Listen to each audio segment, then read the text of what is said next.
नमस्कार सभी साथियों को, नमस्कार, राधे राधे, जय श्री कृष्णा, राम राम। सभी साथियों का उत्कर्ष ऐप की ऑनलाइन क्लासेज में हार्दिक स्वागत व अभिनंदन है। दोस्तों अपन चर्चा कर रहे हैं राजस्थान की स्थापत्य कला के ऊपर, और राजस्थान की स्थापत्य कला के अंतर्गत दोस्तों राजस्थान के प्रमुख दुर्गों के ऊपर अपन अपनी चर्चा कर रहे थे।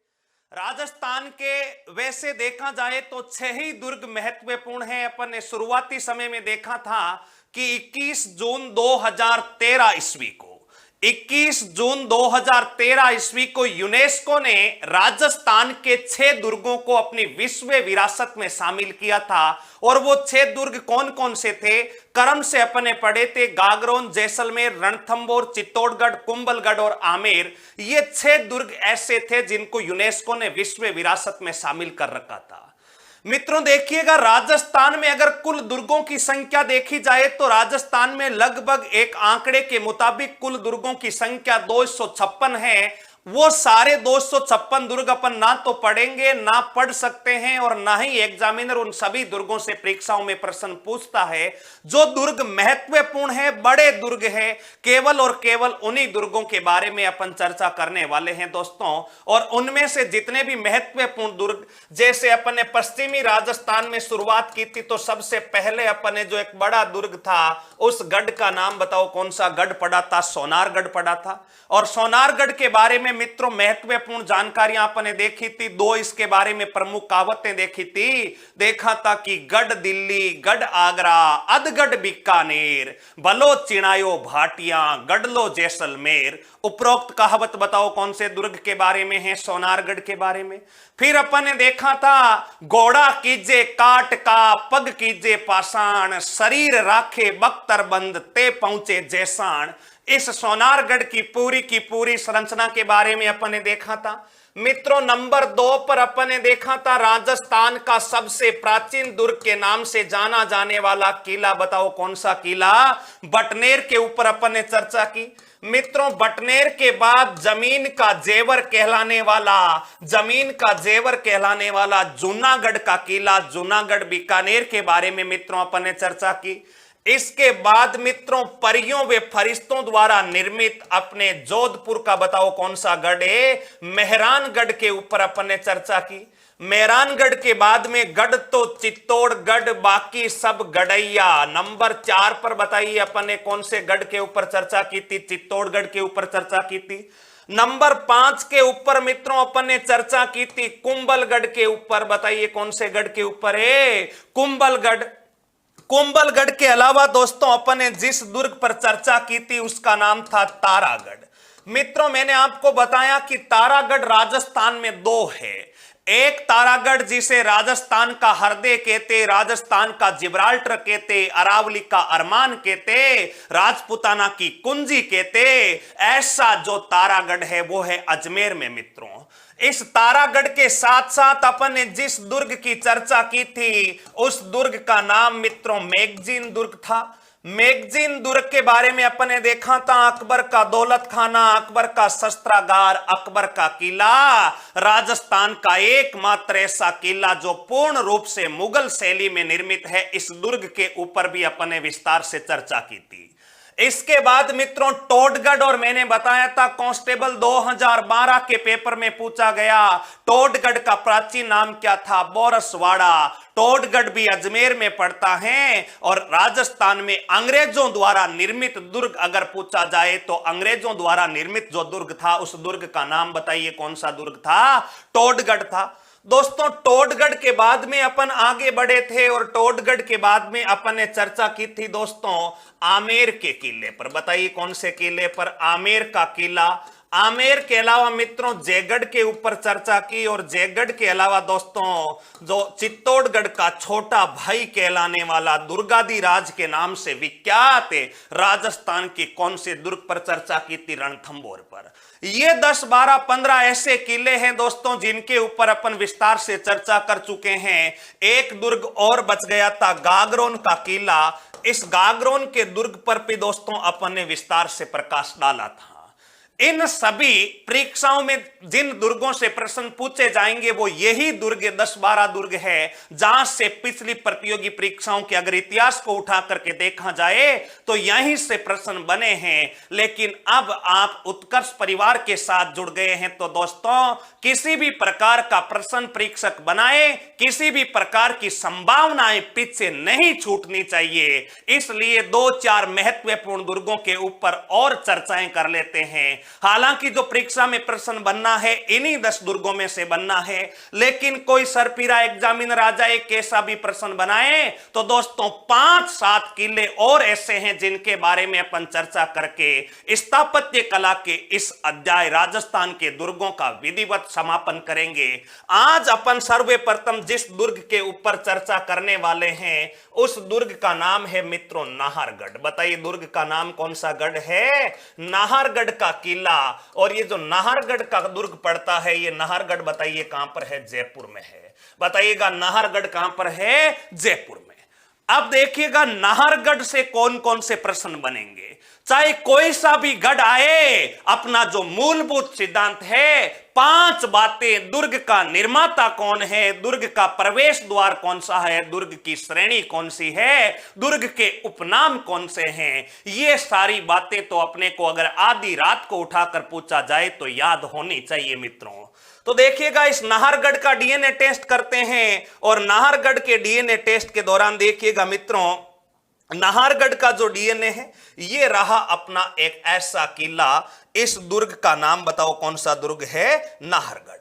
सबसे पहले अपने को पता होना चाहिए कि नाहरगढ़ का निर्माण किसने करवाया। तो देखिएगा नाहरगढ़ दुर्ग का निर्माण अगर पूछा जाए तो दोस्तों 1734 ईस्वी में इस दुर्ग का निर्माण होता है। और 1734 ईस्वी में बताइए जयपुर का जो शासक था उस जयपुर के शासक का नाम क्या था? सवाई जयसिंह। जयपुर के शासक का नाम बताइए क्या था? सवाई जयसिंह था। दोस्तों ध्यान रखिएगा।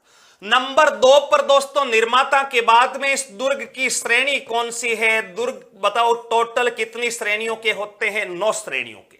अपन ने दुर्गों का वर्गीकरण किया। मनु स्मृति के अनुसार दुर्गों की श्रेणियां अलग हैं, अपने कौटिल्य के अनुसार अलग है, जबकि शुक्र नीति के अनुसार जो दुर्गों की कुल श्रेणियां मानी जाती है वो दुर्गों की कुल श्रेणियां 9 होती है। दोस्तों उस 9 श्रेणियों में से मित्रों ये जो दुर्ग जिस श्रेणी का माना जाता है उस दुर्ग का नाम बताओ कौन सी श्रेणी है? गिरी श्रेणी।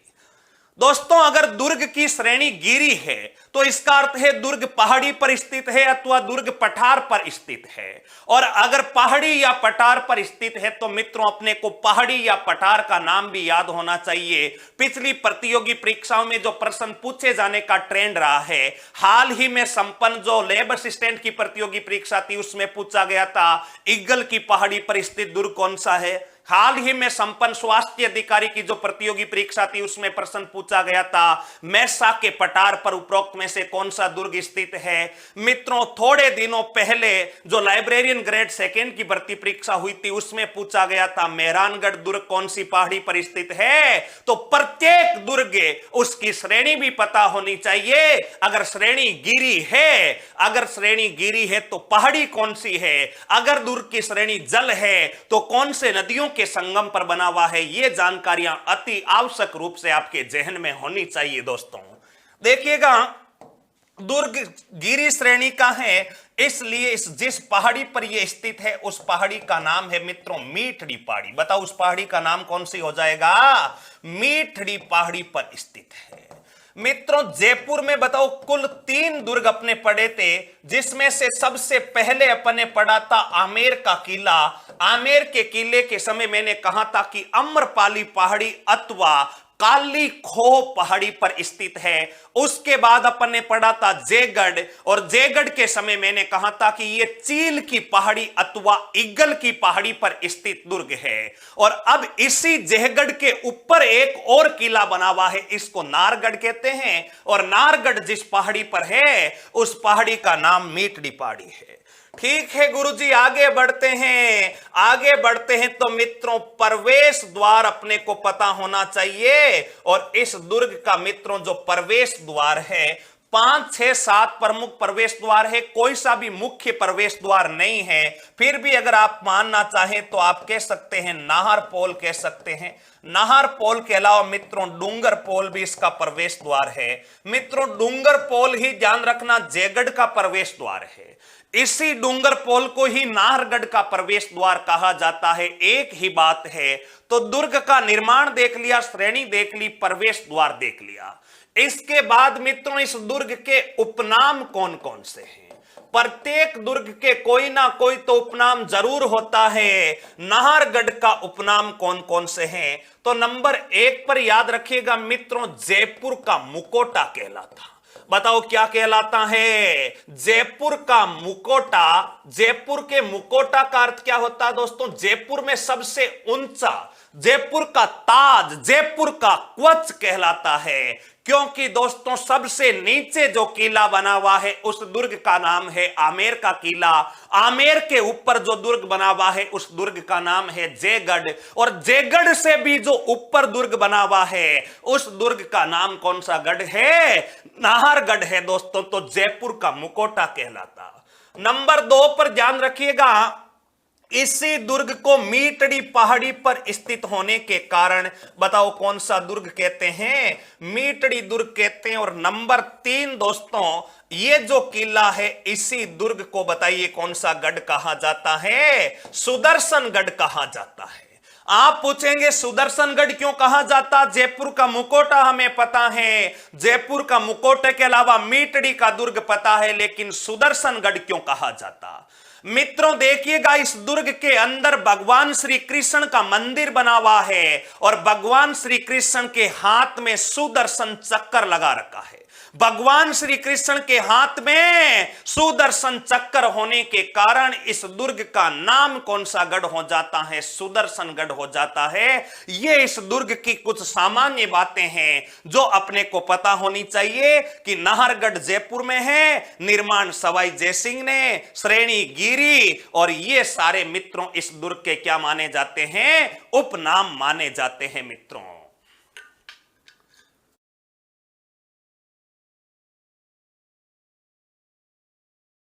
देखते हैं दोस्तों इस दुर्ग के बारे में, आगे बढ़ते हैं। इस दुर्ग के अंदर क्या क्या है, दुर्ग के अंदर कौन कौन सी जानकारी अपने को याद रखनी है, तो देखिएगा इस गोले के अंदर कैद करते हैं। ये रहा अपना नाहरगढ़। मित्रों इस नाहरगढ़ में देखते हैं क्या क्या दर्शनीय स्थल है और क्या क्या परीक्षा में पूछे जाने योग्य प्रश्न बनते हैं। सबसे पहली बात, इस नाहरगढ़ दुर्ग का निर्माण क्यों करवाया गया?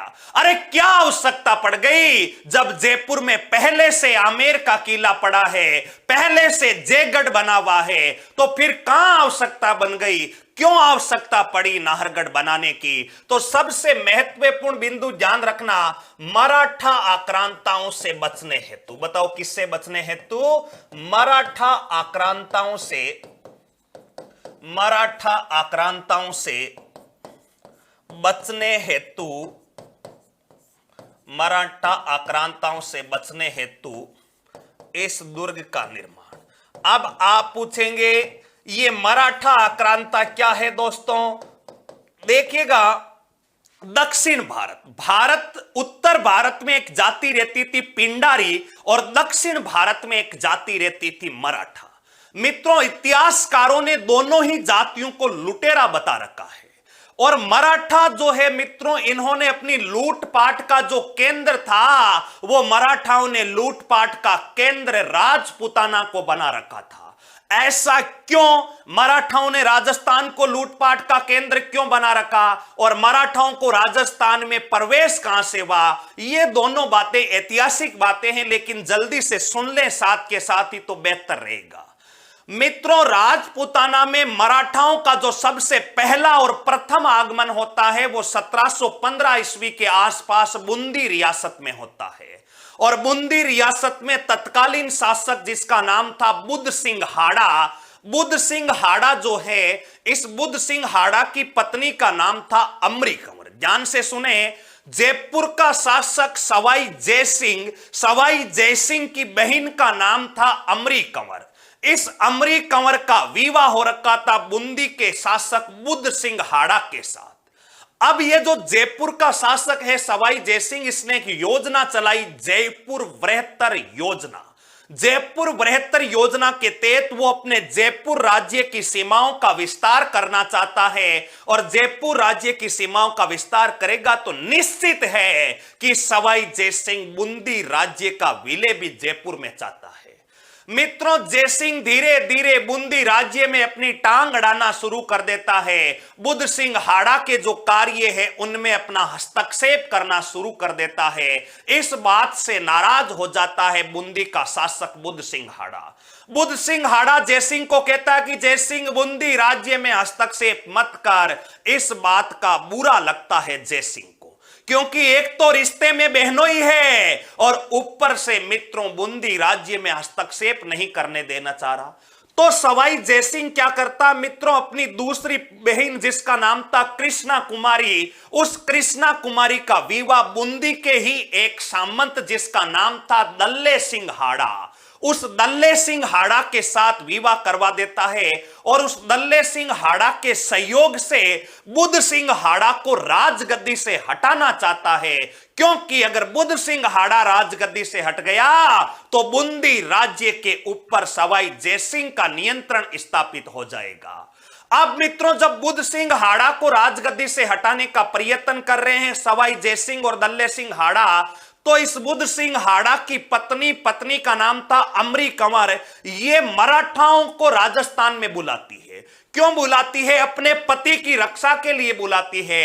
अगर मराठा राजपूताना में नहीं आए तो ये सवाई जयसिंह और दल्ले सिंह हाड़ा मिलकर के इस बुद्ध सिंह को बूंदी की राजगद्दी से पदच्युत कर देंगे। दोस्तों, अब अमरी कंवर का निमंत्रण पाकर तत्कालीन मराठा सरदार जिसका नाम था मित्रों मल्लेराव होलकर, वो मल्लेराव होलकर अपनी सेना लेकर के बूंदी राज्य की सहायता के लिए सबसे पहले बूंदी राज्य में आगमन होता है।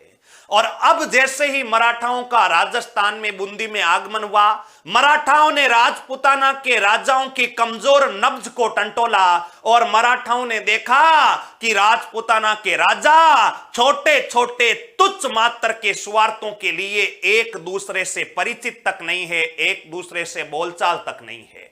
यानी सरल सी भाषा में मैं आपको कह दूं कि राजपूताना के जो राजा थे अपनी छोटी छोटी बातों को लेकर, छोटे छोटे तुच्छ स्वार्थों को लेकर कभी एक साथ नहीं बैठते थे। हर राजा में मनभेद भी थे, मतभेद भी थे, और इसी बात का फायदा मराठाओं ने उठाया। मराठाओं ने देखा कि राजपूताना के राजा तो संगठित नहीं है, क्यों ना लूटपाट का केंद्र राजपूताना को ही बना लिया जाए, और इस असंगठित होने का फायदा मराठा उठाते हैं और मराठा राजपूताना में लूटपाट करना शुरू कर देते हैं। इसी लूटपाट से बचने के लिए जयपुर में एक दुर्ग बनाया गया। उस दुर्ग का नाम बताओ कौन सा गढ़ रखा गया था? नाहरगढ़ रखा गया था। ठीक है गुरुजी, वो इतिहास की बातें हैं, इतिहास में देखेंगे। अभी गढ़ बताओ, फालतू की इधर उधर की बातें मत करो। तो आ जाइए वापस गढ़ के ऊपर। मित्रों, इस गढ़ के बारे में ध्यान रखना, नाहर सिंह भोमिया की छतरी स्थित है। देखिएगा इस दुर्ग के अंदर बताओ किसकी छतरी स्थित है? नाहर सिंह भोमिया की छतरी स्थित है। आप कहेंगे ये क्या है नाहर सिंह भोमिया? दोस्तों, इस दुर्ग के निर्माण के समय ध्यान रखिएगा, ऐसा कहा जाता है कि एक कोई आत्मा रहती थी जिसका नाम था नाहर सिंह। दिन में इस दुर्ग का निर्माण कार्य चलता, रात को ये नाहर सिंह आता और जितना भी निर्माण कार्य हुआ है उसको तहस नहस कर देता, हिसाब किताब बराबर कर देता। लगातार काफी दिनों से काम चल रहा है, लेकिन कार्य आगे बढ़ने का नाम तक नहीं ले रहा है। नाम लेगा भी कैसे? क्योंकि नाहर सिंह रात को आता है और यहां पर जो भी निर्माण हुआ है उसको वापस से सपाट कर देता है। काफी दिनों तक जब यही बातें चलती रही तो यहां के स्थानीय शासक सवाई जयसिंह ने कहा कि ऐसा क्या हो रहा है। तो मित्रों, जयसिंह के जो तांत्रिक थे उन्होंने इस भोमिये को कैद किया और भोमिये को पूछा कि भोमिया ऐसा क्यों कर रहा है। तो मित्रों इस बोमिया ने कहा कि मेरे लिए यहां पर रहने के लिए एक महल होना चाहिए, और अंत में इस नारसिंह के नाम पर एक महल बनाया गया। तब नारसिंह ने इस दुर्ग का निर्माण कार्य पूरा होने दिया, यानी नारसिंह बोमिया के नाम पर इस दुर्ग में एक क्या बनी हुई है, छतरी बनी हुई है दोस्तों।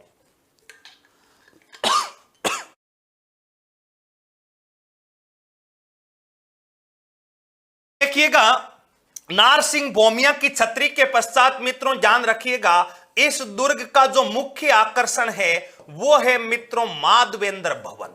इस दुर्ग के अंदर एक भवन बना हुआ है, उस भवन का नाम बताइए कौन सा भवन है, माधवेंद्र भवन। मित्रों ये जो माधवेंद्र भवन है, इस माधवेंद्र भवन का निर्माण बताओ किसके द्वारा करवाया गया, सवाई जयसिंह के द्वारा। सवाई जयसिंह के द्वारा इस भवन का क्या करवाया जाता है, निर्माण करवाया जाता है। आप पूछेंगे क्या है ये माधवेंद्र भवन, तो दोस्तों जितने भी स्पेशल गेस्ट आते थे वो सारे के सारे बताओ कौन से भवन में रुकते थे, माधवेंद्र भवन में रुकते थे मित्रों। इसके अलावा दोस्तों ध्यान रखिएगा, इस दुर्ग में एक समान 9 महल बने हुए हैं। इस दुर्ग में एक समान बताओ कितने महल, इस दुर्ग में एक समाने 9 महल बने हुए हैं। ये जो महल बने हुए हैं मित्रों, ये सारे के सारे विक्टोरिया शैली में निर्मित है। बताओ ये जो महल है कौन सी शैली में निर्मित है, विक्टोरिया शैली में निर्मित। अब आपके दिमाग में ये प्रश्न उठ रहा होगा कि ये विक्टोरिया शैली क्या है। मित्रों जिस प्रकार ब्रिटेन की महारानी विक्टोरिया का निवास स्थल है, जो बड़ी बड़ी रानियों महारानियों के रहने का स्थल है, उसी राज परिवार के यानी इंग्लिश राज परिवार की वास्तुशास्त्र को देख करके ही इन महलों का निर्माण करवाया गया है। विक्टोरिया शैली में किसने बनवाए दोस्तों, ध्यान रखना, ये जो महल है इनका निर्माण बताओ किसके द्वारा करवाया गया, माधो सिंह के द्वारा करवाया गया। इनका निर्माण बताओ किसके द्वारा करवाया गया, माधो सिंह के द्वारा। इस दुर्ग में अंदर अगर आप जाएंगे तो एक समान 9 महल देखेंगे, और ये एक समान 9 महल बनाए माधो सिंह ने। अब क्यों बनाए, अरे अलग अलग भी हो सकते हैं, लेकिन एक समान क्यों बनाए, एक समान का भी अर्थ क्या है, क्या इसके अंदर सोफे वगैरह, टीवी, कूलर, बेड, एसी सब एक कंपनी के नहीं लगे थे, यानी इनका जो निर्माण था, निर्माण की जो शैली थी वो एक जैसी थी। और ये अपनी 9 पासवानों के लिए बनाए। बताओ किसके लिए बनवाए, प्रिय 9 पासवानों के लिए, 9 पासवानों के लिए, 9 पासवानों के लिए। मित्रों इसकी 9 रानियां थी, प्रिय रानियां, उन रानियों के रहने के लिए। और सबसे बड़ी बात तो यह है कि ये 9 के 9 जो महल है भूमिगत सुरंग से जुड़े हुए हैं।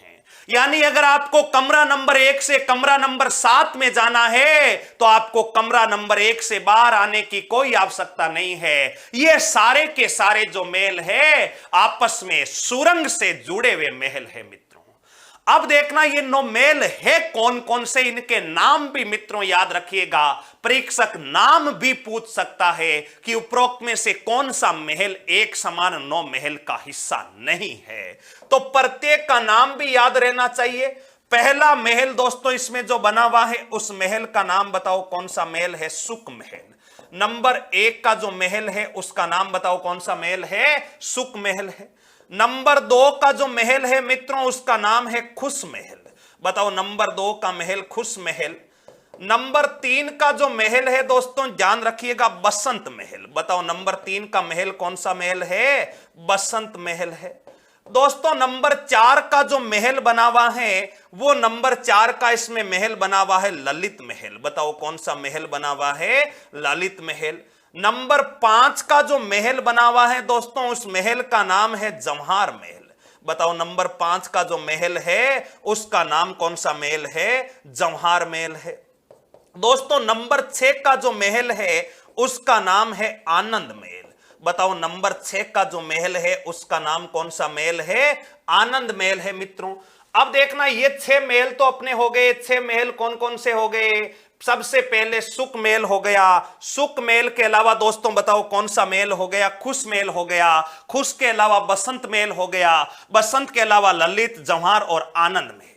बच्चे कितने, 2 और बच गए, 3 और बच गए। 7वां महल जो है उस महल का नाम है मित्रों प्रकाश महल। बताओ महल का नाम कौन सा महल है?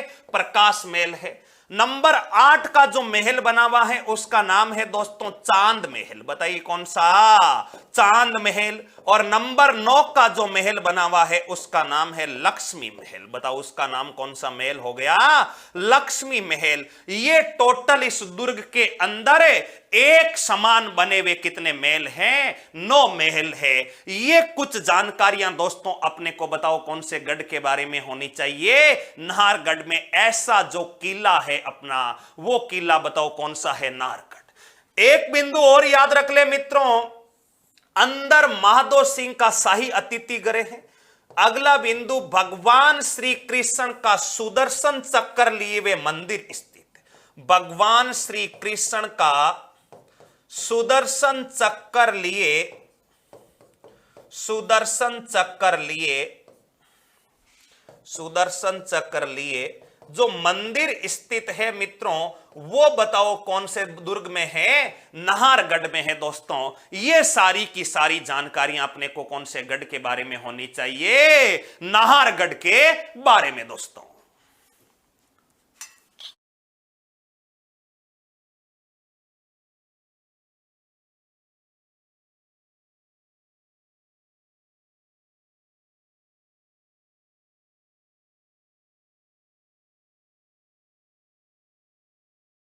हो गया मित्रों अपना, बताओ कौन सा गढ़ है? नाहरगढ़।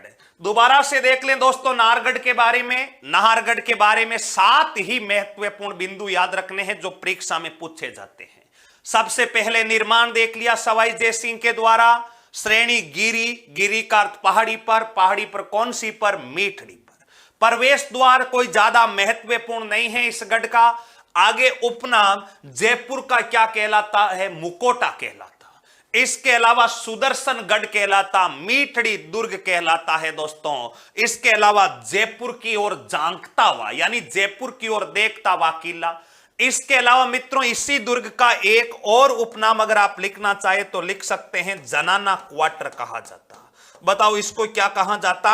जनाना क्वार्टर कहा जाता। जनाना क्वार्टर का अर्थ होता है कि जयपुर राजघराने में जितनी भी कोई महिला मेहमान आए, कोई फीमेल गेस्ट आए, तो उन महिला मेहमानों को कहां पर रुकाया जाता था? इसी नाहरगढ़ में रोका जाता था। और महिलाओं को बताओ क्या कहा जाता है? जनाना कहा जाता है। और क्वार्टर का अर्थ होता है, अरे क्वार्टर का अर्थ दोस्तों ध्यान रखना, क्वार्टर का अर्थ क्या होता है? क्वार्टर का अर्थ होता है निवास स्थान। क्वार्टर का अर्थ क्या होता है? निवास स्थान। कई लोगों के चेहरे पर हंसी छा रही है दोस्तों, ध्यान रखिएगा। क्वार्टर का स्थान होता है निवास स्थान। आपने देखा होगा आर्मी के क्वार्टर होते हैं, मिलिट्री के क्वार्टर होते हैं, राजस्थान पुलिस कांस्टेबल के नौजवानों के क्वार्टर होते हैं। तो क्वार्टर का अर्थ होता है निवास, जनाना का निवास हो गया। ये सारी जानकारियां देखी। इसके अलावा इसके अंदर क्या है? एक समान 9 महल है दोस्तों। इन 9 महलों के नाम भी आपको याद रखने हैं। अगर नहीं रहते हैं तो ज्यादा लोड लेने की जरूरत नहीं है मित्रों, ज्यादा चिंतित नहीं होना। अगर याद रह जाए तो सबसे अच्छी बात है। इसके अलावा जो सबसे मुख्य आकर्षण का केंद्र है वो है माधवेंद्र भवन। बड़ा ही आकर्षक एक महल बना हुआ है, उस भवन का नाम है माधवेंद्र भवन। नारसिंह भौमिया की छतरी है। और इस दुर्ग का निर्माण बताओ मराठा आक्रांताओं से बचने के लिए करवाया गया। ऐसा अपना जो गढ़ है, उस गढ़ का नाम कौन सा गढ़ है? उस गढ़ का नाम है मित्रों नाहरगढ़। मित्रों जयपुर के तीनों दुर्ग अपन ने पढ़ लिए। आमेर पर चर्चा कर ली, जयगढ़ पर चर्चा कर ली और नाहरगढ़ के ऊपर चर्चा कर ली। अब मित्रों अगला जो महत्वपूर्ण गढ़ जिसके ऊपर अपन चर्चा करने वाले हैं, उस गढ़ का नाम बताओ कौन सा गढ़ है? लोहागढ़। और बताइएगा लोहागढ़ कहां पर पड़ता है? भरतपुर में। बताओ लोहागढ़ कहां पर है? भरतपुर में। दोस्तों इस दुर्ग के बारे में कहावत क्या है? 8 फिरंगी 9 गोरे, लड़े जाट के 2 छोरे। ऐसा महान किला जो है अपना कौन सा किला है? लोहागढ़ का किला भरतपुर।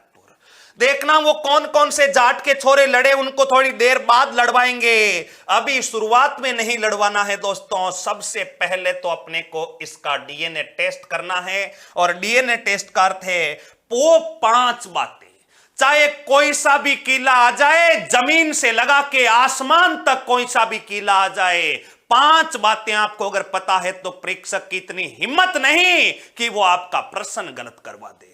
क्योंकि जो पिछली परीक्षाओं का अगर आधार देखा जाए तो वो आधार इन्हीं 5 बिंदुओं से प्रश्न बनाता है। मित्रों देखिएगा, इस दुर्ग का निर्माण किसने करवाया? इस दुर्ग का निर्माण सबसे पहले मित्रों ये गढ़ नहीं था, ये गढ़ी थी। ये खेमकरण जाट की गढ़ी थी। एक शासक था जिसका नाम था खेमकरण जाट, उसकी गढ़ी। गढ़ी का अर्थ क्या होता है? गढ़ का अर्थ तो होता बड़ा भवन, गढ़ी का अर्थ होता है छोटा भवन। यानी सबसे पहले इसका नींव रखी थी खेमकरण जाट ने। लेकिन गढ़ी से गढ़ बनाया किसने था? रुस्तम जाट ने। तो यहां पर लिख सकते हैं निर्माण किसने करवाया? रुस्तम, ये सागोरिया जाट था मित्रों, इसका निर्माण करवाया रुस्तम जाट ने। आप कहेंगे गुरुजी आपका कहीं दिमाग तो खराब नहीं हो गया है? हमने तो किताबों में पढ़ा है कि लोहागढ़ का निर्माता सूरजमल जाट है। मित्रों आपकी बात 100% ठीक है, लेकिन अगर परीक्षक पूछे कि इस दुर्ग की नींव किसके द्वारा रखी गई तो आपका उत्तर कौन सा जाट होगा? रुस्तम जाट होगा। लेकिन इसका वास्तविक व आधुनिक निर्माता पूछा जाए, अगर लोहागढ़ के बारे में पूछा जाए कि इसका वास्तविक अथवा आधुनिक निर्माता कौन है, तो बताइए आपका जवाब क्या होगा? वास्तविक अथवा आधुनिक निर्माता जाटों का प्लूटू कहलाने वाले मित्रों बताओ कौन हो जाएंगे? सूरजमल जाट। सूरजमल जाट ने इस दुर्ग का जो निर्माण है वो 1733 ईस्वी में करवाया। बताइए कब करवाया था? 1733 ईस्वी में। ठीक है गुरुजी, आगे बढ़ो। आगे बढ़ते हैं मित्रों, इस दुर्ग की श्रेणी कैसी है? तो देखिएगा, ये जो दुर्ग है, इस दुर्ग की श्रेणी है पारीक श्रेणी। इस दुर्ग की श्रेणी कौन सी है? पारीक श्रेणी। पारीक श्रेणी का अर्थ क्या होता है? मैंने आपको दुर्गों की 9 श्रेणियां बताई थी, प्रत्येक श्रेणी का अर्थ बताया था। मैंने कहा गिरी, पहाड़ी पर स्थित दुर्ग। एरण, ऐसा दुर्ग जहां तक पहुंचने का रास्ता बड़ा कठिन हो, बड़ा दुर्गम हो, उन दुर्गों को एरण कहा जाता है। वन दुर्ग, चारों ओर जंगलों से घिरे हुए दुर्ग। औदुक दुर्ग अथवा जल दुर्ग, नदियों के संगम पर स्थित दुर्ग। इसके बाद अपन ने देखा था परिक दुर्ग। खे करते खाई, जिस दुर्ग के चारों तरफ गहरा गड्ढा हो, चारों तरफ गहरी खाई हो, ऐसे दुर्ग कौन से दुर्ग कहलाते हैं? परिक दुर्ग कहलाते हैं। और परिद, दे आ रहा है पीछे, ध्यान रखना, एक श्रेणी होती है परिद, कंफ्यूजन की स्थिति नहीं होनी चाहिए। दे यानी दीवार, खे यानी खाई, जिसके चारों तरफ परकोटा हो, ऐसा दुर्ग तो कहलाता है चारों तरफ दीवार वाला परिद। और जिसके पीछे खे आ रहा है, यानी जिसके चारों तरफ क्या हो जाएगी? खाई हो जाएगी। मित्रों खाई वाला किर्ग हो गया। श्रेणी के बाद में आगे बढ़े तो इसका प्रवेश द्वार कौन सा है? इस लोहागढ़ का प्रवेश द्वार मित्रों ध्यान रखना, लोहिया पोल कहलाता है। लोहागढ़ का प्रवेश द्वार बताओ कौन सा पोल कहलाता है? लोहिया पोल कहलाता है। यहां पर भी मित्रों कुछ किताबों में एवं आपके पढ़ने में मतभेद हो सकता है। कई जगह आपको लिखा हुआ मिल सकता है कि अष्ट धातु दरवाजा इस दुर्ग का मुख्य प्रवेश द्वार है। जी नहीं, अष्ट धातु दरवाजा लोहागढ़ पर लगा जरूर है। जवाहर सिंह अभी थोड़ी समय में देखेंगे दिल्ली को जीत करके आएगा और अष्ट धातु दरवाजा यहां स्थापित करवाएगा, लेकिन वो मेन गेट पर नहीं लगा हुआ है, वो पीछे का रास्ता। इस लोहागढ़ में जब आप जाएंगे तो पीछे का रास्ता बना हुआ है, गोपालगढ़ की तरफ वो रास्ता जाता है, उस रास्ते के ऊपर अष्ट धातु का दरवाजा लगा है। जो मुख्य एंट्री गेट है वो बताओ कौन सा पोल कहलाता है? लोहिया पोल कहलाता है। ठीक है गुरुजी, आगे बढ़ो। इस दुर्ग के उपनाम क्या है? मित्रों इस दुर्ग का उपनाम है राजस्थान का अजय दुर्ग। बताओ, राजस्थान का अजय दुर्ग। अजय दुर्ग का अर्थ है कि आज तक इस दुर्ग को कोई भेद नहीं पाया, कोई जीत नहीं पाया। आप कहेंगे क्या अंग्रेजों ने भी अधिकार नहीं किया था? मित्रों, यहां के राजाओं को हरा करके अधिकार नहीं किया था। 1818 की सहायक संधियां होने के बाद, भरतपुर के राजाओं से संधियां करने के बाद ही अंग्रेजों ने इस दुर्ग पर अधिकार किया था। पहले इस दुर्ग के ऊपर लॉर्ड लेक ने सैकड़ों बार लोहे के गोले दाग करके इस दुर्ग को जीतने का प्रयत्न किया था, लेकिन कभी भी इस दुर्ग को जीत नहीं पाया था। कभी भी नहीं जीत पाने के कारण इसी दुर्ग का उपनाम बताओ कौन सा गढ़ हो जाता है? अजय दुर्ग। मित्रों, नंबर 2 पर ध्यान रखिएगा, पूर्वी सीमा का प्रहरी अथवा रक्षक। बताओ, पूर्वी सीमा का प्रहरी अथवा पूर्वी सीमा का जो रक्षक है वो कौन सा गढ़ कहलाता है? लोहागढ़ कहलाता है। यानी आप अगर राजपूताना में सबसे पहले पूर्व दिशा की तरफ से एंट्री करते हैं तो उस एंट्री गेट पर सबसे पहले आपको किस दुर्ग के दर्शन होंगे? लोहागढ़। और दोस्तों, राजस्थान की चारों दिशाओं के, मैंने शुरुआती समय जब दुर्गों का परिचय बताया था तो चारों सीमाओं पर, उत्तर, दक्षिण, पूर्व, पश्चिम, चारों सीमा के प्रहरी बताए थे और ये प्रहरी आपको याद होने चाहिए। उत्तरी सीमा का प्रहरी पूछे तो बटनेर का किला, दक्षिणी सीमा का प्रहरी पूछे तो चित्तौड़ का किला, पूर्वी सीमा का प्रहरी पूछे तो लोहागढ़, पश्चिमी सीमा का प्रहरी पूछे तो सोनारगढ़ और बीचों बीच का किला पूछे तो अजमेर का तारागढ़, जिसे राजपूताना की क्या कहा जाता है? कुंजी कहा जाता है। दोस्तों, तो ये 2 इसके उपनाम हो गए। मित्रों, ध्यान रखना, तो ये 5 बातें तो आवश्यक रूप से याद हो ही गई अपने को कि निर्माण रुस्तम सागोरिया जाट ने, वास्तविक अथवा आधुनिक निर्माता। यहां पर परीक्षा में कंफ्यूज होने की स्थिति नहीं है। परीक्षक मान लीजिए प्रश्न सीधा पूछता है कि लोहागढ़ दुर्ग का निर्माता कौन है, तो आपका जवाब क्या होगा? सूरजमल जाट होगा। जबकि अगर आपसे पूछे कि इस दुर्ग की नींव किसने रखी तो आपका जवाब क्या होगा? रुस्तम सागोरिया जाट ने रखी। उसके बाद प्रवेश द्वार देख लिया, पारिक है यानी चारों तरफ खाई है। प्रवेश द्वार लोहिया पोल है। उपनाम राजस्थान का अजय दुर्ग और पूर्वी सीमा का प्रहरी कहलाता है। ठीक है गुरुजी, यहां तक कि हमें कोई दिक्कत नहीं, आगे बढ़ो। तो दोस्तों, आगे चलते हैं।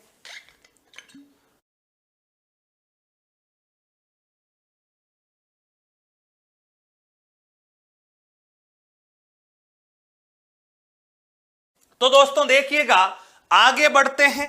इस लोहागढ़ के बारे में और क्या क्या अपने को जानकारी होनी चाहिए। यह रहा दोस्तों अपना लोहागढ़। सबसे पहले इसको गोल घेरे में कैद करते हैं। यह रहा अपना लोहागढ़। ध्यान से समझना है मित्रों लोहागढ़ के बारे में। आप देखिएगा, जो आपका भरतपुर है, उस भरतपुर के पास ही मित्रों एक झील बनी हुई है। भरतपुर के पास में बताओ एक झील बनी हुई है। उस झील का नाम है मित्रों कौन सी झील? मोती झील। बताइए, भरतपुर में एक झील बनी हुई है इस प्रकार की, और इस झील का जो नाम है मित्रों बताओ कौन सी झील है? मोती झील है। ये अपनी झील हो गई मोती झील। मित्रों, मोती झील जो है इसको भरतपुर की जीवन रेखा कहा जाता है। बताओ, मोती झील को भरतपुर की क्या कहा जाता है? जीवन रेखा कहा जाता है। ध्यान से समझिएगा, ये रही अपनी मोती झील। मोती झील, ये जो मोती झील है ये लाइफलाइन यानी भरतपुर की क्या कहलाती है? जीवन रेखा कहलाती है। यहां पर लिख देता हूं मैं, भरतपुर की जीवन रेखा। दोस्तों, अगर आपसे पूछा जाए कि राजस्थान की जीवन रेखा, तो बताओ क्या हो जाएगी राजस्थान की जीवन रेखा? IGNP, इंदिरा गांधी नहर परियोजना। अगर आपसे पूछा जाए अजमेर की जीवन रेखा तो बिसलपुर बांध हो जाएगा। मित्रों, अगर आपसे पूछा जाए जयपुर की जीवन रेखा तो मित्रों बताओ जयपुर की जीवन रेखा हो जाएगी द्वेषवती नदी, द्रव्यवती नदी, जिसको कहा जाता है अम्मानी शाह का नाला। अम्मानी शाह का नाला जयपुर की जीवन रेखा हो गई। भरतपुर की जीवन रेखा कौन सी झील है? मोती झील। दोस्तों, कोई सी भी झील है तो उसमें पानी आता होगा और पानी नदी से आता है, और उस नदी का नाम बताओ कौन सी नदी है? रूपा रेल नदी को। रूपा रेल नदी को रोक करके एक झील बनाई गई है, मोती झील, और ये मोती झील से मित्रों एक नहर निकाली गई है। उस नहर का नाम है सुजान गंगा नहर। बताओ नहर का नाम क्या है? सुजान गंगा नहर। क्या करती है ये सुजान गंगा नहर दोस्तों? ये लोहागढ़ का जो किला है, इस लोहागढ़ दुर्ग में पेयजल की आपूर्ति के लिए कौन सी नहर निकाली गई है? सुजान गंगा नहर। मित्रों थर्ड ग्रेड 2009 के पेपर में यह प्रश्न बना था कि भरतपुर के लोहागढ़ में पेयजल आपूर्ति के लिए किस नहर का प्रयोग किया गया है? तो वो आपकी सुजान गंगा नहर हो जाएगी। कौन सी झील से? मोती झील से निकाली गई है। मोती झील को भरतपुर की जीवन रेखा और किस नदी को तो रोक करके बनाई गई है? रूपा रेल। ठीक है दोस्तों, अब इस दुर्ग के बारे में पढ़ते हैं। दुर्ग के प्रमुख महल कौन कौन से हैं? दुर्ग के प्रमुख महल कौन कौन से हैं? उन महलों के बारे में भी अपने को पता होना चाहिए। मित्रों दुर्ग के प्रमुख महल, महलों में नंबर 1 पर दोस्तों ध्यान रखना दादी मां का महल। कौन सी मां का महल है? दादी मां का महल। मित्रों दादी मां के महल के अलावा नंबर 2 पर ध्यान रखिएगा किशोरी मां का महल। नंबर 2 पर इस दुर्ग में कौन सा महल बना हुआ है? किशोरी मां का महल बना हुआ है। दोस्तों किशोरी मां के महल के अलावा नंबर 3 पर यहां पर जो महल बना हुआ है, नंबर 3 का महल है, उनका नाम है वजीर कोठी। बताओ नंबर 3 पर जो महल बना हुआ है उसका नाम कौन सी कोठी हो जाएगा? वजीर कोठी। मित्रों नंबर 4 पर ध्यान रखना जवाहर बुर्ज। नंबर 4 पर कौन सी बुर्ज है? जवाहर बुर्ज। और मित्रों इस जवाहर बुर्ज का निर्माण नाम से स्पष्ट है किसने करवाया था? जवाहर सिंह ने। निर्माण बताओ किसने करवाया? जवाहर सिंह ने करवाया। मित्रों ये जो जवाहर बुर्ज है इसमें भरतपुर राजाओं का राज्य अभिषेक होता। बताओ किसका राज्य अभिषेक होता? भरतपुर राजाओं का राज्य अभिषेक होता। भरतपुर राजाओं का राज्य अभिषेक। मित्रों इसका जो निर्माण है दिल्ली विजय के उपलक्ष्य में करवाया। बताओ किसके उपलक्ष्य में करवाया? दिल्ली विजय के उपलक्ष्य में। दिल्ली विजय के उपलक्ष्य में। दोस्तों देखिएगा सबसे पहले इस दुर्ग के महलों के बारे में अपन देख रहे हैं। पहले नहर देखी, फिर महल देख रहे हैं। महल हो गया दादी मां का महल, किशोरी मां का महल, वजीर कोठी और जवाहर बुर्ज। क्या है जवाहर बुर्ज? महत्वपूर्ण है। 1765 की बात है मित्रों, 4 अक्टूबर 1764 ईस्वी विजयदशमी का दिन, दशहरे के दिन, ये जवाहर सिंह दिल्ली के नवाब नजीरुद्दौला के ऊपर, वजीरुद्दौला नहीं नजीरुद्दौला के ऊपर आक्रमण करता है। क्यों करता है?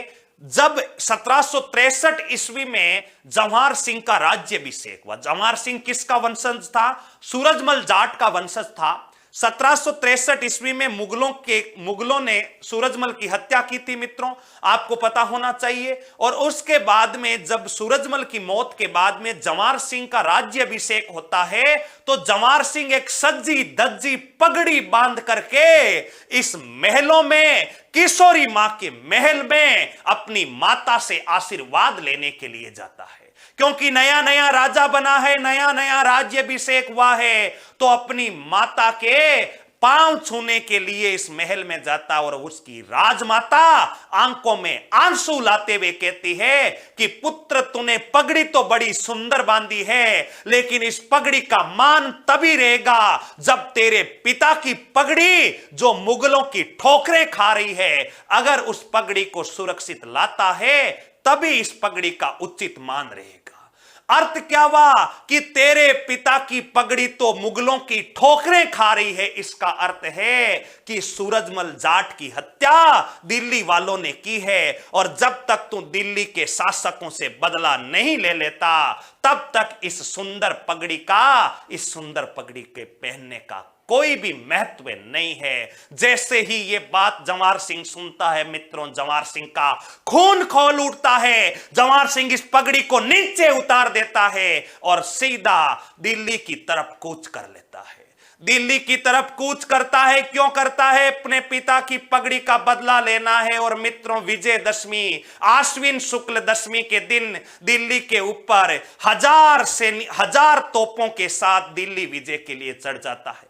तत्कालीन जो दिल्ली का नवाब था, उस नवाब का नाम वजीर नजीबुद्दौला था। नजीबुद्दौला जवाहर सिंह के अचानक हुए इस आक्रमण से आश्चर्यचकित हो जाता और जवाहर सिंह के इस प्रतिरोध का सामना नहीं कर पाता। जवाहर सिंह अपने पिता सूरजमल जाट की पगड़ी का बदला लेने के लिए इस लोहागढ़, जो अपना लाल किला दिल्ली का बना हुआ है, इस लाल किले का मुख्य दरवाजा, अष्ट धातु का जो दरवाजा था, उसको उठा करके लोहागढ़ भरतपुर लेकर के आ जाता है और भरतपुर में स्थापित करवाता है। यानी जो नजीबुद्दौला को पराजित किया था 1765 ईस्वी में, उस दिल्ली विजय की खुशी में यहां पर जवाहर बुर्ज का निर्माण करवाया जाता है और इसी जवाहर बुर्ज के अंदर भरतपुर राजाओं का क्या होता था, राज्य अभिषेक होता था। तो यह जानकारी भी अपने को इसके बारे में होनी चाहिए कि जवाहर सिंह ने दिल्ली में आक्रमण किया, कब किया। विजयदशमी के दिन मराठाओं की सेना भी साथ में थी, मल्लेराव होलकर की सेना ने भी, मित्रों ध्यान रखिएगा, सहयोग किया था।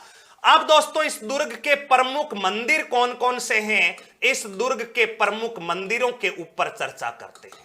तो देखिएगा, इस दुर्ग में सबसे पहले नंबर 1 पर अपने को ध्यान रखना है, लक्ष्मण मंदिर स्थित है। बताइए इस दुर्ग में कौन सा मंदिर स्थित है, लक्ष्मण मंदिर। और इस लक्ष्मण मंदिर के बारे में ध्यान रखना, राजस्थान का एकमात्र लक्ष्मण मंदिर, राजस्थान का एकमात्र लक्ष्मण मंदिर अगर पूछा जाए तो कहां पर हो जाएगा, लोहागढ़ में हो जाएगा। मित्रों ध्यान रखिएगा, राजस्थान में अगर पूछा जाए कि डाडी मूंछ वाले राम लक्ष्मण का मंदिर कहां पर है, तो वो लोहागढ़ झुंझुनू में है। राजस्थान में अगर पूछा जाए राधा का मंदिर कहां पर है, तो सलेमाबाद अजमेर में है। और राजपूताना का एकमात्र लक्ष्मण मंदिर यह है आपका लोहागढ़। और लोहागढ़ बताइए कहां पर पड़ता है, भरतपुर में पड़ता है। नंबर 2 पर मित्रों ध्यान रखिएगा, बिहारी जी का मंदिर। नंबर 2 पर ध्यान रखिएगा, मंदिर का नाम कौन सा मंदिर है, बिहारी जी मंदिर। और ये बिहारी जी मंदिर भी बताओ दोस्तों कहां पर पड़ता है, भरतपुर में पड़ता है। नंबर 3 पर मित्रों ध्यान रखना, अगर आपसे पूछा जाए कि राजस्थान में जामा मस्जिद कहां पर है, तो नंबर 3 पर मित्रों जामा मस्जिद है। ये जामा मस्जिद भी बताइए कहां पर है, लोहागढ़ भरतपुर में है। लेकिन पूछा हुआ प्रश्न है कि उस्सा मस्जिद कहां पर है, तो उस्सा मस्जिद है तो भरतपुर में, लेकिन लोहागढ़ में नहीं है। उस्सा मस्जिद बयाना, और ये बयाना भी कहां पर पड़ता है, भरतपुर में पड़ता है। ये दोस्तों इस दुर्ग के कुछ महल मालिये है। यहां तक कि राम कहानी सभी साथियों को अच्छे से समझ में आनी चाहिए। दोबारा से देखें कि लोहागढ़ दुर्ग, इसमें महल कौन कौन से हैं, दादी मां का महल, किशोरी मां का महल, वजीर कोठी, नवाब कोठी। इसके अलावा कौन सा महल है, जवाहर बुर्ज। जवाहर बुर्ज के बारे में अपन चर्चा कर ही चुके हैं। निर्माण जवाहर सिंह ने दिल्ली विजय के उपलक्ष्य में, इसी में भरतपुर राजाओं का राज तिलक होता था। इसके अलावा मित्रों इस दुर्ग के किनारे एक झील बनी हुई है, उस झील का नाम है मोती झील। और ये जो मोती झील है ये भरतपुर की क्या कहलाती है, जीवन रेखा कहलाती है। इस लोहागढ़ दुर्ग में पेयजल की आपूर्ति के लिए इस मोती झील से एक नहर निकाली गई है, और उस नहर का नाम बताइए कौन सी नहर है, सुजान गंगा नहर है। यहां तक की सारी बातें पढ़ने के बाद में दोस्तों आगे की तरफ बढ़ते हैं। आगे जो अपना लोहागढ़ का किला है, इस लोहागढ़ के बारे में और क्या क्या जानकारी अपने को पता होनी चाहिए। तो दोस्तों देखिएगा, नंबर इस लोहागढ़ को फिर से इस गोल घेरे में कैद करते हैं। अब अगला बिंदु मित्रों देखिएगा लोहागढ़ के बारे में। 1805-6 ईस्वी में, 1805-1806 ईस्वी में जसवंत राय होलकर, मित्रों मराठा था, उस मराठा का नाम बताओ क्या था, जसवंत राय होलकर। जसवंत राय होलकर को शरण देने पर, जसवंत राय होलकर को शरण देने पर लॉर्ड लेक, जो अंग्रेज अधिकारी था, उस अंग्रेज अधिकारी का नाम क्या था, लॉर्ड लेक ने लोहे के गोले दागे। लॉर्ड लेक ने लोहे के, बताओ क्या दागे, लोहे के गोले दागे। मित्रों, लोहे के गोले दागने के बावजूद भी इस दुर्ग का बाल भी बांका नहीं कर पाए और इसी कारण अंग्रेजों ने ही इस दुर्ग को लोहे के गोलों से भी नहीं जीतने के कारण लोहागढ़ कहा था, जिसे राजस्थान का अजय दुर्ग भी कहलाता। क्यों दागे? क्योंकि मराठा अंग्रेजों का विरोधी थे और मराठा जसवंत राय होलकर को पूरे राजपूताना में किसी ने शरण देने का साहस नहीं किया था, यहां के शासक ने साहस किया था मित्रों, इस कारण इसका नाम लोहागढ़ हो गया। मित्रों, अगला बिंदु ध्यान रखिएगा, आपके मन में निश्चित रूप से यहां से एक प्रश्न उठ रहा होगा कि क्या अंग्रेज कभी इस दुर्ग के ऊपर अधिकार कर पाए थे क्या? तो वो तिथि आवश्यक रूप से याद रखिएगा। आरएस प्री 2003 में यहां से प्रश्न पूछा जा चुका है कि लोहागढ़ दुर्ग के ऊपर अंग्रेजों ने अधिकार कब किया। तो 1818 में जो आश्रित पार्थक्य की संधियां हुई थी, उस आश्रित पार्थक्य की संधि के पश्चात 1826 ईस्वी में इस लोहागढ़ के ऊपर अंग्रेजों ने क्या कर लिया था? अधिकार कर लिया था। तो अगला बिंदु मित्रों ध्यान रखना, 1826 ईस्वी में 1826 ईस्वी में इस दुर्ग पर अंग्रेजों ने अधिकार किया। इस दुर्ग पर अंग्रेजों ने क्या किया? अधिकार किया। तिथि विशेष रूप से ध्यान रखना, 1805 में आक्रमण किया लेकिन कोई सफलता नहीं मिली। 1826 में इस दुर्ग पर अंग्रेजों ने क्या कर लिया? आक्रमण। मित्रों, अगला बिंदु इस दुर्ग के बारे में ध्यान रखना, राजस्थान का सबसे नीचा दुर्ग। राजस्थान का सबसे नीचा दुर्ग। नीचा का अर्थ क्या होता है मित्रों? कि ऊंचाई की दृष्टि से अगर समुद्र तल से ऊंचाई नापी जाए तो राजपूताना का सबसे गहराई में बना हुआ जो किला है, उस किले का नाम बताओ, कौन सा किला हो जाएगा? लोहागढ़। तीसरा मित्रों ध्यान रखिएगा, मिट्टी से निर्मित किला। बताओ, मिट्टी से निर्मित किला। दोस्तों, राजपूताना में 2 दुर्ग ऐसे हैं जिनका निर्माण मिट्टी से हुआ है। मिट्टी से बना हुआ एक किला तो है अपना बटनेर का किला। बटनेर का किला हनुमानगढ़ में स्थित है, जबकि मिट्टी से निर्मित जो दूसरा किला है वो है लोहागढ़ का किला। नंबर 3 पर मित्रों ध्यान रखिएगा इस दुर्ग के बारे में कि अष्टधातु दरवाजा। अष्टधातु दरवाजा जवाहर सिंह ने स्थापित करवाया। अष्टधातु दरवाजा जवाहर सिंह ने 1765 ईस्वी में स्थापित करवाया। और इसके स्थापित करवाने की जो कहानी है वो अपन दिल्ली विजय पढ़ चुके हैं। जवाहर सिंह ने दिल्ली पर आक्रमण करके इस अष्टधातु दरवाजे को लगाया। मित्रों, यह अष्टधातु दरवाजा किसी समय अपने राजस्थान के चित्तौड़गढ़ पर लगा हुआ होता था, लेकिन अलाउद्दीन खिलजी रावल रतन सिंह के समय 1303 ईस्वी में चित्तौड़गढ़ पर आक्रमण करता है। और जब 1303 ईस्वी में चित्तौड़ पर आक्रमण किया था, उस समय चित्तौड़ को जीत करके इस दुर्ग का दरवाजा अष्टधातु दिल्ली के लाल किले के ऊपर लगा दिया था। और उसी धातु को, इसी दुर्ग को वापस राजपूताना में लाने वाला जो शासक था उसका नाम क्या था? जवाहर सिंह था। मित्रों, अगला बिंदु ध्यान रखिएगा, इस दुर्ग के बारे में कहावत क्या है? तो इस दुर्ग के बारे में कहावत है मित्रों, 8 फिरंगी 9 गोरे, लड़े जाट के 2 छोरे। उन दोनों छोरों के नाम अभी अभी फर्स्ट ग्रेड के पेपर में पूछा गया कि यह कहावत किन 2 छोरों के लिए बनी है। तो पहले तो कहावत लिख लेते हैं, क्या कहावत है? 8 फिरंगी 9 गोरे। बताओ, 8 फिरंगी 9 गोरे, 8 फिरंगी 9 गोरे, लड़े जाट के 2 छोरे। लड़े जाट के 2 छोरे।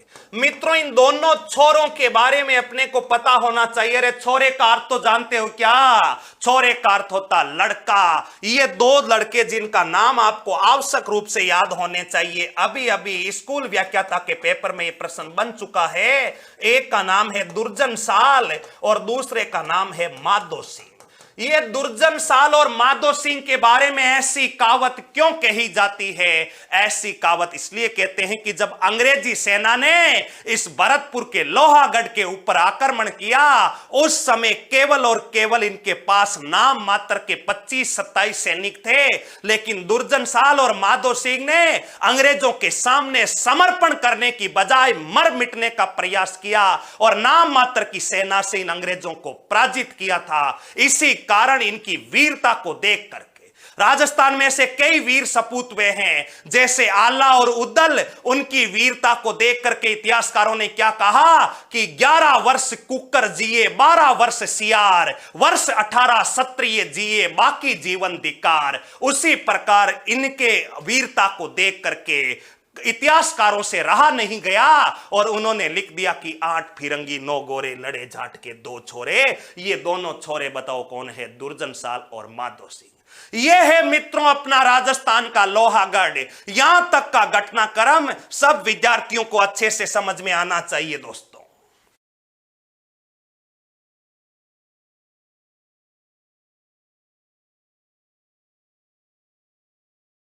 एक बार फिर देख लेते हैं और फिर इसको आगे बढ़ते हैं। लोहागढ़ निर्माण वगैरह देखा, श्रेणियां देखी। श्रेणी कौन सी हो गई? चारों तरफ दोहरी खाई बनी हुई है, इस कारण पारिक हो गई। उपनाम अपन ने देख लिए, प्रवेश द्वार देख लिया। इसके अलावा मित्रों मंदिरों का विशेष ध्यान रखना। राजस्थान का एकमात्र लक्ष्मण मंदिर इसी गढ़ में बना हुआ है। इसके अलावा दादी मां का महल, किशोरी मां का महल, वजीर कोठी, जवाहर बुर्ज का विशिष्ट ध्यान रखना। इतिहास में भी प्रश्न बन सकता है तो कला संस्कृति में भी प्रश्न बन सकता है। निर्माण जवाहर सिंह ने 1765 की दिल्ली विजय के समय करवाया और इसी विजय के समय अष्ट धातु दरवाजा, रूपा रेल नदी को रोक करके मोती झील का निर्माण करवाया, जिसे भरतपुर की जीवन रेखा कहा जाता। जयपुर की जीवन रेखा अमानी शाह का नाला कहलाता। राजस्थान की जीवन रेखा IGNP इंदिरा गांधी नहर परियोजना। तो ये मंदिर वगैरह, जामा मस्जिद, राजस्थान की जामा मस्जिद लोहागढ़ में, जबकि उस्सा मस्जिद, दोस्तों ध्यान रखना, पूछा गया प्रश्न है उस्सा मस्जिद कहां पर है? तो उस्सा मस्जिद है तो भरतपुर में, लेकिन लोहागढ़ में नहीं है। उस्सा मस्जिद बयाना भरतपुर में है मित्रों, ध्यान रखिएगा। और अगला मिट्टी से निर्मित किला, एक है बटनेर का किला, एक ये है अष्ट धातु दरवाजा लगा हुआ है। कहावत पता होनी चाहिए, राजस्थान का सबसे नीचा दुर्ग है और अंग्रेजों ने 1826 ईस्वी में इस दुर्ग के ऊपर दोस्तों क्या कर लिया था? अधिकार कर लिया था। तो ये है आज के अपने मित्रों 2 प्रमुख दुर्ग। एक का नाम है नाहरगढ़ जयपुर में, तो दूसरा जो है दोस्तों अपना लोहागढ़ है। और लोहागढ़ कहां पर है? भरतपुर में। आशा करता हूं सभी साथियों को ये दोनों दुर्ग अच्छे से क्लियर हुए होंगे।